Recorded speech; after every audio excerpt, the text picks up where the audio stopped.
طالبانو ته هم زه هم طالبان وګورئ داسې کوئ یو خو دا د حافظې دعا کوئ د حافظې والا دعا دا لولئ اللهم اخرجنا من ظلمات الجهل واكرمنا بنور الفهم وافتح علينا ابواب فضلك ويسر علينا خزائن علمك دغه دعا لولئ تر اخره پورې دا د حضرت والد صاحب رحمت الله علیه هغه دعا وه چې وی چې زما په دې باندې ټول کار چلیږي نه یم خبر زما نه هیر دي هغه ورځ ما سره اکثر میلاو شو خو دغه څوک علما را سره غالبا میلاو شو په سفر کې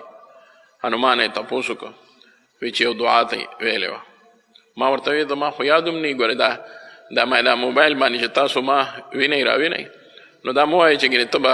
بیا دا چک کې چې ما کله ویلي دي کله نه دي ویلي نه یم خبر ځکه چې ما سره دغه موبایل نه وي دا مې دا هلکان دي دی کوي او چې تاسو ته فایده درځي علما اکثر وایي چې دا ښه ده دا درس په کار دی د شبې جمعې مو هو دا بل مجلس ما یې داسې څه مخکې وروسته ته مې څه ویلي وی تا ووی هغې مولوي صاحب داسې ووی تا ووی چې زما پې کار روان دی ما بس یاد مې شو دا زمونږ والد صاحب وی چې زما پې کار روان دی